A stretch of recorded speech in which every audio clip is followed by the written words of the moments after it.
एक व्यक्ति अकेला रहता था। एक दिन उसको विचार आया कि अकेले पूरी जिंदगी कैसे बीतेगी, किसी अनाथ बच्चे को गोद ले लिया जाए। अगले दिन वह सुबह उठा और सीधे एक अनाथालय पहुंच गया।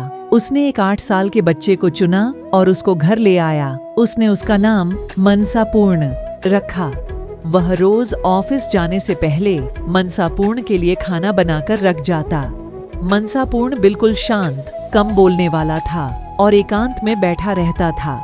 इस व्यक्ति को उसके साथ रहकर कुछ आध्यात्मिक अनुभव होने लगे। कभी कोई झरना गिरने की आवाज सुनाई देती तो कभी कोई बिजली कड़कने की चमचमाहट। यह शुरू में तो डरने लगा, मगर जब मनसापूर्ण को देखता कि वह शांत है, जैसे कुछ हुआ ही नहीं, तो यह भी चुप हो जाता। एक दिन शाम को जब यह ऑफिस से घर आया तो इसने देखा कि मनसापूर्ण घर पर नहीं है। इसने सारे घर में देखा, घर के बाहर चारों तरफ देखा, आवाजें लगाई, मगर मनसापूर्ण कहीं नहीं मिला। यह परेशान हो गया और उस रात बिना खाए पिए ही सो गया। अगले दिन ऑफिस चला गया, मगर वहां मन नहीं लगा।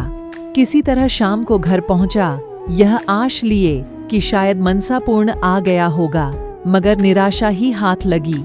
1 हफ्ता बीत गया, मनसापूर्ण नहीं आया। 3 महीने बीत चुके थे। यह उदास हो चुका था कि शायद इसकी जिंदगी में अकेलापन ही है। तभी रात में किसी ने दरवाजा खटखटाया। यह उत्सुकतावश दरवाजे पर लपका और देखा कि एक साधु मनसापूर्ण को साथ लेकर आए थे। उसने दोनों को अंदर बुलाया, साधु का आदर सत्कार कर दोनों को भोजन कराया। तब साधु ने कहा कि यह जो तुम बच्चा लाए थे, यह एक सिद्ध पुरुष है। जब हमें अंतर्दृष्टि से यह अनुभव हुआ, तब तक आप इनको यहाँ ला चुके थे। हमारे पूर्व गुरु महाराज ने कहा था कि आने वाले गुरु आपके अंदर दिखाई देंगे। हम उसी इंतजार में थे। जिस दिन हमें रात को अनुभव हुआ कि गुरुदेव वहाँ अनाथाश्रम में प्रकट हुए हैं, हम वहाँ गए तो पता लगा कि आप उनको यहाँ ले आए हैं। साधु ने उस व्यक्ति को कहा कि तुम अगर चाहो तो इन्हें गुरु रूप में स्वीकार कर सकते हो। मैं इनको इनके आश्रम दिखाने ले गया था। तुम चाहो तो हमारे साथ चल भी सकते हो।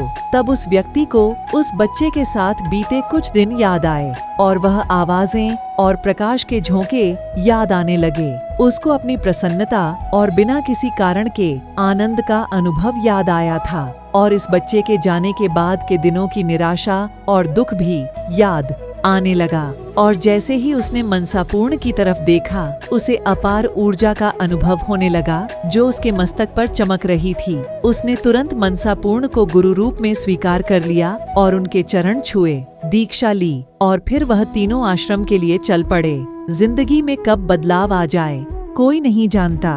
अपनी जिंदगी को साफ सुथरा रखना चाहिए। किसी भी समय आपके ऊपर किसी बुद्ध पुरुष की कृपा हो सकती है और पूरा जीवन बदल जाता है।